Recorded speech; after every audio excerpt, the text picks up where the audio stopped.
So everything we're going to talk about today are all things that you can do if you're already posting jobs onto job boards. So if we start at the beginning, first of all, let's just have a quick look at why is page one so important. And if we have a look at Google, almost all clicks on Google come from people being on the first page of results. So that's exactly the same on job boards as well. So on job boards, on Resume Library, we know that only 44% of people actually make it onto page 2. And that drops even lower to around 33% of people make it onto page 3. So if you're currently posting a job and that job is showing on page 3 on a job board, you're missing out on 2/3 of the job seekers and the traffic that would otherwise be viewing that job. So what we're going to talk through today is a real life example that we went through.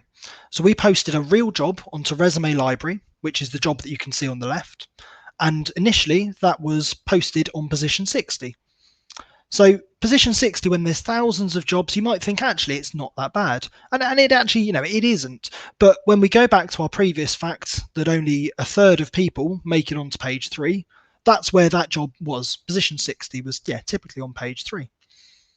And what we've done throughout this exercise and what we're going to walk you through today is we've made some small changes to the actual content of that job, and it's moved it all the way from position 60 all the way up to position 3. Now, don't worry, we're not going to go into a big maths lesson, but just to really quickly touch on some of the algorithms that are powering search. So many job boards, including Resume Library, and actually lots of other search platforms use an algorithm called TF-IDF. And just being really quick about this, what this algorithm does is it looks for whatever the user's searching for. It looks for the amount of times that appears in the document. And in this instance, a document is a job. So broadly speaking, if a user is searching for sales manager jobs, it's looking for the jobs that have the phrase sales manager in the most amount of times. Now that's it at its very simplest form, but actually there's hundreds of other rules that are in parts of this algorithm for things like whereabouts in the job is that phrase being shown, how far apart are the words, what's the sentiment of the other words and the sentences around it. So there's a lot behind it, and don't worry, you don't have to understand this algorithm completely. But what we're going to do today is we're going to talk through 5 or 6 different tips and tricks on how you can kind of cheat the system, if you will, and get your job appearing at the top. So the first one, which is probably quite a basic one, but is actually, before you start, just actually think about what job title you're going to use to post that job. Now, out in the world, there are some absolutely great job titles, including some of my favorite ones up here, including a person I used to work with who official job title was professional cheerleader for the recruitment industry. Now, that was his actual job title. Now these job titles are great because they show a lot of sense of personality, and not just for the individual, but for the company as well. It gives a good sort of sense of ethos of the culture of the company. But what happens is that with that algorithm, it puts the jobs that match the phrases that people are searching for more often at the top. So there's going to be very few people that are actually searching for a job as a professional cheerleader for the recruitment industry. And we do it ourselves, at Resume Library. The central picture there is Zoe, and Zoe is our client response manager. Now, most people externally wouldn't know Zoe as a client response manager. They'd probably know Zoe as something like a customer services manager or a client success manager. But internally, for whatever reason, we call that role a client response manager. So really, what you want to do is you want to take the jobs, you want to take the terms that the people are actually searching for and do some research. So if we take our term that we were searching for, so we were originally posting that job as a customer service coordinator, and using the data from searches on Resume Library, only 47 people actually searched for that exact phrase in the last couple of weeks. So what you want to do is then you want to think of alternative phrases for different job titles which might be more commonly known. And it's quite staggering, the difference, whereas a very similar phrase, which is customer service advisor, actually on Resume Library had been searched for nearly 6,000 times in the same time period as customer service coordinator, which was only 47. Now, what does this actually mean? So the algorithm's clever enough to know that all of those phrases are very similar. So the jobs would still appear in the search results. However, if you're using the term that is what most people are actually using to search for, that will better match the algorithm and therefore bring your job to the top. So if anyone is a client of Resume Library at the moment, speak to our team and they can help you out with all of this information, and they can advise on different and better job titles to use. But actually, there's some of this data is actually out there for free, which you can go find yourself. If you haven't used a great little tool from Google called Google Trends, the URL's on screen, you can actually put in your different search terms and it will show you in a graph like shown here. It will show you the different popularity of those search terms over time. And the other great thing about that is you can actually customize it based on the country of people doing searches. So the graph here is shown for job seekers in the UK, but actually if you were to change that for people based in the US or in a particular state, you might see that certain parts of the country or parts of the world actually use different phrases more than others. So yeah, that's the first one. So first of all, think about the job title to use, make it match the job title that most people externally are going to refer to that role as. Now, the next one, which for me was the most surprising thing, is keep your job title short. Now, I can't overemphasize this enough. I'm going to say it again. Keeping your job title short will make a huge, huge difference. So what some people do is they put lots of extra stuff into the job title, which is typically other features about the job to advertise the salary or any benefits. And this is, again, I can't stress enough, this is a real life example. We posted a job, which is the one on the bottom here. So customer service coordinator, immediate start, $14 an hour, flexible hours. That job on its own was in position 63 as soon as we posted it. Then all we did is we deleted the 7 words at the end to just keep it nice and simple to customer service coordinator. And that job, without changing anything else, moved all the way up to position 10. Now, some people might think that actually, don't you want to have those other things in the job title to attract the attention? Now, really for me, that just comes back to some maths. Would you prefer to be on page 3 with some extra shiny details, but you're only going to get a third of the people looking at your job in the first place? Or do you want to be right on page 1 where everyone is seeing it? And for me, and actually, you know, mathematically proven when we're running these different things as tests, it is always better to keep the job title short and get higher up the results. And then once the person's looking at the job, they can then see all of those additional features. So yeah, that's one of the main ones, and probably the biggest mistake I see people do is having a really, really long job title. Keep it short. So next one is around keywords. So most of you would have probably been aware that the more times you put particular keywords into your job description is likely to then make that appear higher in results. And that's been something that's been broadly known in the industry for, you know, probably a decade now. But what many people don't realize is actually that these algorithms, they can go the opposite direction.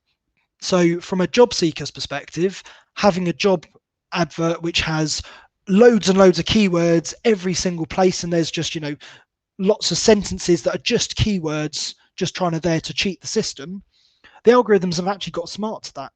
And there's this concept of overstuffing. And what overstuffing basically means is that if you put the keyword in too much, the algorithm thinks that it's not natural language. It thinks that someone's trying to cheat the system. And what you can see from the graph on the left there is actually, as you go up, as the more times you put the keywords in, it goes up and up and up to about 7. And then any more than 7, you see it starts slowly dropping down, and then with a massive decrease around 10, 11, 12.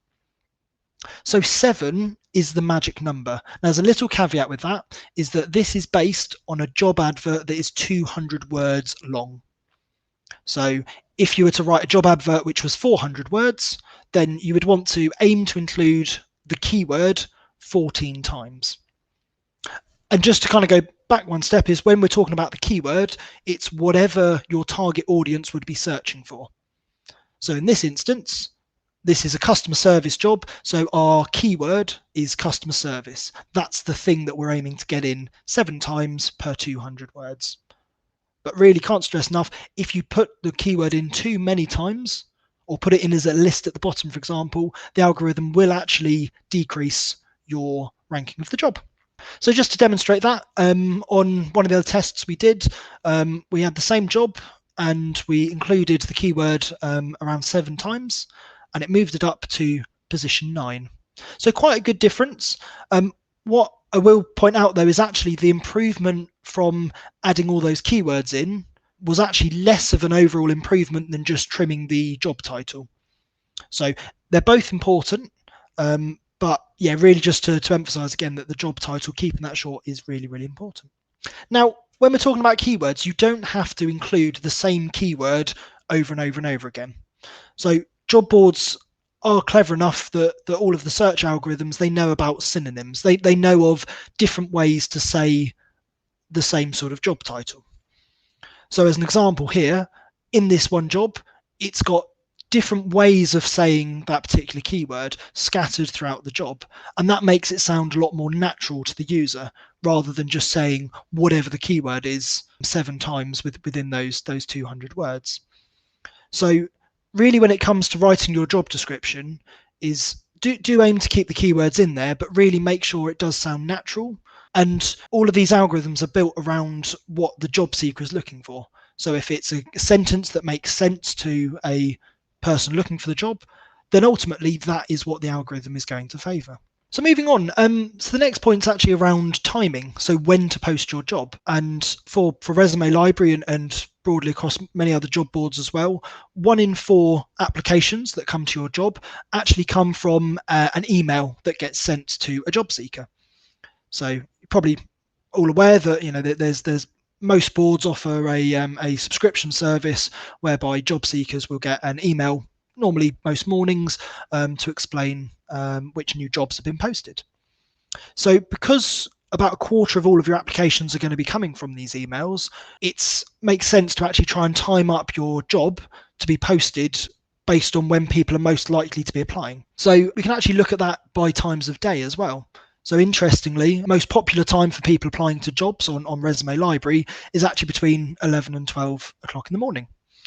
And you can see that most of it is actually throughout the working day. So typically when people are meant to be busy in their normal job.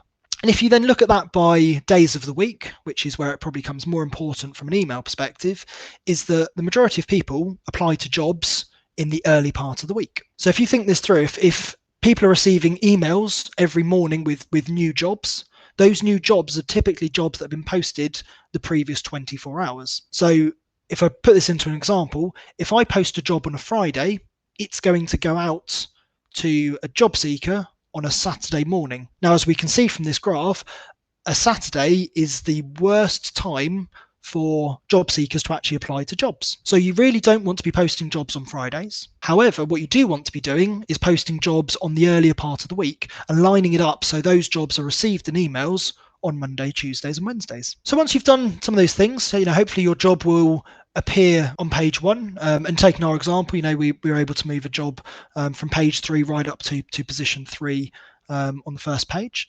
But actually, that isn't necessarily just enough. So we survey thousands of candidates each year to identify what they're actually looking for. And 91.6% of candidates say they're looking for these 5 items when they're scanning through a job. And 51.7% of people said they wouldn't actually apply to a job if it didn't have those 5 items specified and clear to understand. So yeah, getting your job appearing on page 1 is important, but then when the person's actually clicking on that job to look for it, you really want to make sure that the sort of key information about the job is easy for them to see and digest. And some fun other interesting statistics from when we do sort of split testing on our different job adverts is that if you include a salary on your job, you'll get 28.5% more applications. Now, time and time again, I hear from many recruiters that say, actually, I don't want to post the salary on there because it may not be as competitive as some of my competitors. And therefore, there's a concern that putting the salary on there might actually put job seekers off. Now, through all of our data, and we've seen this on thousands of jobs, it is always better to put a salary on. Because if you don't put a salary, the job seeker is either going to assume the salary is way lower than they're thinking, which I can guarantee is going to be lower than you're actually going to be offering anyway. Or it might go the other way. They might think that actually, it's far higher than they would, be eligible to receive as well. So statistically, having the salary on will not only get more applications, but it will get those applications through for the right people that you're looking for. And same with location as well. So it's really, really important to have a specific location. So by that I mean try and be as specific as possible. So include, the town or the city where the job actually is. If possible, even the zip code. If it's really vague, so if it just mentions the state or the district or all of those things, again, people will assume the worst. They've got hundreds of jobs they could be applying to, and they're less likely to take the risk to apply to your job where they don't really know where it is. And other bits as well is things like making the job as engaging as possible. So having things like videos and images, and really try and portray what the job's like and what the company's like as well. And finally, I suppose the final bit to kind of mention on this bit is about whether a resume is actually essential for applying to the job. So we see that jobs when posted that don't say a resume is essential, so it's not a mandatory field to apply, they receive 50% more applications. Now, that isn't going to be applicable in every single job, but it's always worth questioning yourself and saying, actually, is a resume essential to get the candidate into the funnel for the first part of the process? Or actually, could a few screening questions or even just getting their contact details and then following up with video interviews or whatever afterwards? So there's some there's some hints and tips on what you can do for getting your job to appear on page one, and then also some ways to optimize your job advert as well. Now, if there's too much competition, or if you're not going to go through and do all of those bits and pieces, or if all your competitors are doing the same as well, many job boards, including Resume Library, do then actually offer additional products or options to really boost your job even further. So for example, you can pay for your job to be premium featured, which boosts your job even higher up the results. Or you can pay for that to be in what we call an application booster banner. But what that means is that if a job seeker is applying to a similar job, then your job is featured there right in front of their face and basically says, hey, why don't you apply for this one as well? And also, we offer the ability to send out emails to our resume of millions of candidates that would be a good match for the job as well. So there are some things to do, but really, this isn't a sales pitch for buying premium products. It's really saying, that there's lots of things you can do yourselves, but if you want to go even further, then there are also options for paying extra to get more visibility. So fine, yeah. So I suppose the kind of key takeaways of this session. First of all, choose the right title. So do not just go for whatever you refer to the job title as internally, but do some research into what people are searching for. And just mention you can either do that through, if you are a Resume Library customer, you can either speak to our team and we will give you all of the statistics, or you can use online tools like Google Trends. Keep the job title short. So make sure the job title is just the actual title of the job and remove any of the additional benefits or things like that. Aim to have the keyword in 7 times per 200 words. And remember, you can include synonyms and skills. So you don't just have to say that exact keyword over and over again. Make it sound a good, natural sounding job advert. And then finally, think about what time are you posting the job, and is that lined up with when job seekers are the most active? And once you've done all of those things, then actually think about converting those people viewing your job into applicants. And those 5 areas shown on screen are the bits that our job seekers are typically looking for. So that was it. My contact details are on screen, so feel free to connect if anyone's got any questions. And also all of these the slides and content is available. There's the link on page there as well, which has got that and actually some other good interesting facts based on different sectors. So everything we talked about today was just averages across all of the different industries, but actually some quite interesting statistics if you look at what time of day do most people in engineering typically apply to jobs, and some of those things are very different to somebody who might, let's say, work in advertising. And that's it. Thank you very much for your time.